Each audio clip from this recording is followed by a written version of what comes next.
ప్రపంచంలో ఎక్కడా లేని విధంగా హైదరాబాద్లో యువతకు ఉద్యోగ భద్రత కల్పిస్తామని క్రీడల శాఖ మంత్రి శ్రీనివాస్ గౌడ్ స్పష్టం చేశారు. నిరుద్యోగ యువతకు జాబ్ కల్పించాలనే సంకల్పంతో మేడ్చల్ జిల్లా కుత్బుల్లాపూర్ నియోజకవర్గం మున్సిపల్ గ్రౌండ్లో నిర్వహించిన జాబ్ మేళా కార్యక్రమానికి ముఖ్య అతిథులుగా మంత్రి మల్లారెడ్డి, ఎమ్మెల్యే కేవి వివేకానందతో పాటు ఆయన హాజరయ్యారు. ఈ సందర్భంగా ఆయన మాట్లాడుతూ చిన్న చదువులు చదివినా ఆ చదువుకు ఉపయోగపడే సంస్థలలో అవకాశాలు కల్పించాలని వివిధ సంస్థల నిర్వాహకులను కోరారు.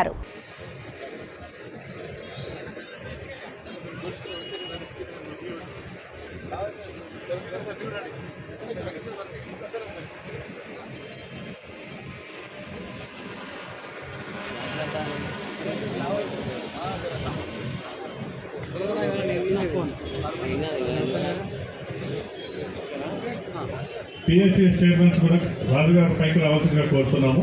స్టేజ్ మీదకి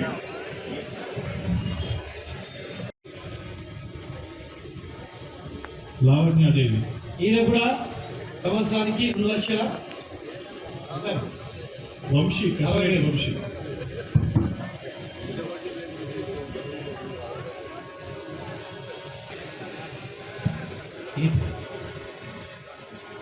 శివకుమార్ సాయి గారి,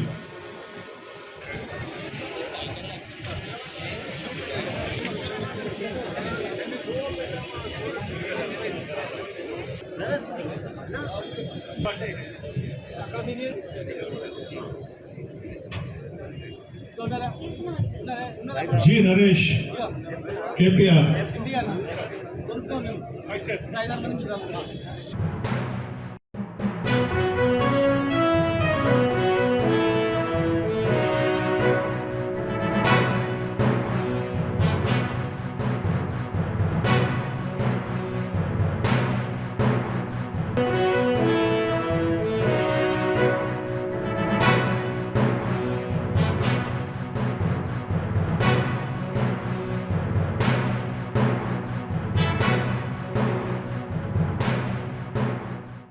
జి కవిత,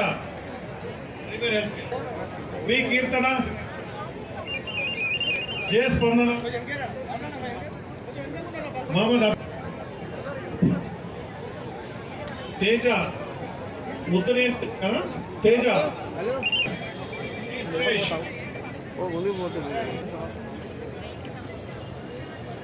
రఘునాథ్ బాబు ఉన్నారా?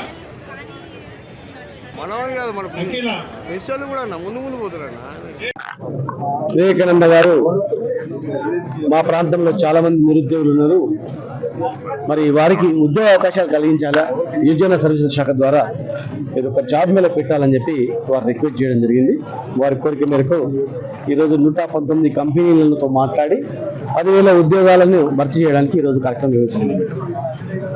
గౌరవ ముఖ్యమంత్రి కేసీఆర్ గారి ఆలోచనలతో ఈరోజు 24 గంటల కరెంటు, ఇండస్ట్రియల్ పాలసీ, దేశంలో ఎక్కడ లేనటువంటి ఇండస్ట్రీస్ పాలసీ తీసుకురావడం వల్ల దానికి తోడుగా ఇండస్ట్రియల్ మినిస్టర్ కేటీఆర్ గారు కూడా అన్ని కంపెనీలతో మాట్లాడి దేశంలో ఎక్కడ లేని పాలసీ తెచ్చి అనేక కంపెనీలకు వాళ్ళకు ఇక్కడ అవకాశం కలిగించినందుకు ఈరోజు ప్రపంచంలో ఉన్నటువంటి 10 కంపెనీలు కూడా హైదరాబాద్ వస్తూ ఉంది. మరి వచ్చిన కంపెనీలు మాకు ఉద్యోగాలు కావాలని చెప్పి మా డిపార్ట్మెంట్ గారు కోరితే మరి కేటీఆర్ గారి సూచన మేరకు వాళ్ళందరూ కూడా మాకు అవకాశం ఇస్తా ఉన్నారు. ఇప్పటివరకు 19 జాబ్ మేళా ఏర్పాటు చేసి వాళ్ళందరికీ 35,000 మందికి ఉద్యోగ అవకాశాలు మా యూత్ సర్వీస్ ద్వారా ఇప్పడం జరిగింది. ఈరోజు 15,000 ఉద్యోగాలను భర్తీ చేయడానికి శ్రీకారం చుట్టాం. గతంలో కరెంటు లేక ఇండస్ట్రీస్ మూతపడేటివి. ఒక ఇండస్ట్రీ పెట్టాలంటే 10 డిపార్ట్మెంట్లో దాన్ని పరిశాన్ చేసేటివి, లంచగొండితనంతో వేధింపులు చేసేటివి. కానీ ఇలా 15 రోజులలో అనుమతి ఇవ్వకపోతే ఆటోమేటిక్ గా మీరే ఇండస్ట్రీ పెట్టుకోండి అని చెప్పి ముఖ్యమంత్రి గారు చెప్పి 24 hours అన్ని ఫెసిలిటీస్ ఉన్నాయి, అన్ని టెక్నాలజీ ఉన్నాయి, మంచి సెల్ ఫోన్ ఉంది, ల్యాప్టాప్ ఉంది, అన్ని ఐప్యాడ్లు ఉన్నాయి. మీరు ఎంత గొప్పలు కావచ్చు, ప్రపంచం అంతా కూడా మీకు ఎప్పుడు సెకండ్ మీద మీకు తెలుస్తూ ఉంది.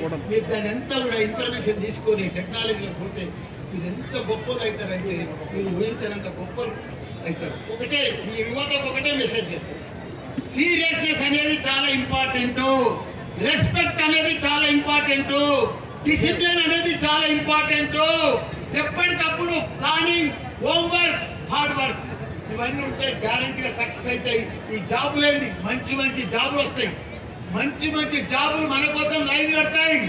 మీరే వందల మందికి ఉద్యోగాలు ఇచ్చేటట్టు తయారవుతారు.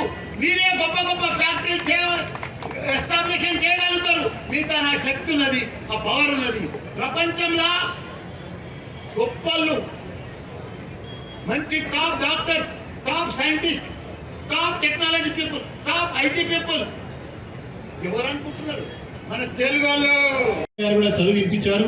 మరి 7th క్లాస్ 10th క్లాస్ ఉన్నా సరే కొన్ని టెక్నికల్ గా మనకి వృత్తి నైపుణ్యం పెంచడానికి కూడా ట్రైనింగ్ క్లాసెస్ కూడా మనకి శాఖ ద్వారా ఉన్నాయి. కాబట్టి ఆ ఒక చక్కటి అవకాశాన్ని కూడా మనం సద్వినియోగపరచుకోవాలా.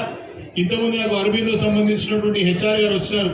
సార్ మాకు ఐటీఏ డిప్లొమా ఉన్నటువంటి మరి ఓటర్స్ ఎవరైనా సరే మాకు డిమాండ్ చాలా ఉంది, సుమారు నాకు 300 రిక్వైర్మెంట్ ఉన్నది, తప్పకుండా మీరు ఎవరు వచ్చినా సరే మా దగ్గర రిఫర్ చేయమని చెప్తా ఉన్నారు. కాబట్టి దానికి ఎన్నో అవకాశాలు ఉన్నాయి, దాన్ని మనం అందిపుచ్చుకోవాలా, దాన్ని మనం సద్వినియోగపరచుకోవాలా. కాబట్టి ఈ యొక్క జాబ్ మేళా ద్వారా ఒక మంచి అవగాహన నాయకులకు పెరిగినది. ఇక్కడ వచ్చిన పిల్లల యొక్క తల్లి అడిగారు, అక్కడ కూడా పెట్టించినాం. అక్కడ చాలా మందికి 25,000 మంది వచ్చి ఉద్యోగ అవకాశాలు దొరికినాయి అక్కడ. కనుక ఒక మీ ఎమ్మెల్యే అరే మా ఊళ్ళకు ఒక ఉద్యోగాల అవకాశాలు కలిగియాలి, ఒక దారి చూపించాలి అనేటువంటి ఆలోచనతో మరి నేను లాస్ట్ ఇయర్ కూడా డిస్కస్ చేసినాం. మరి ఈరోజు ఎమ్మెల్యే గారు అడగగానే వేరే దగ్గర క్యాన్సిల్ చేసి దుర్గులాపూర్కు పెట్టడం జరిగింది. దీన్ని ఉపయోగించుకోండి.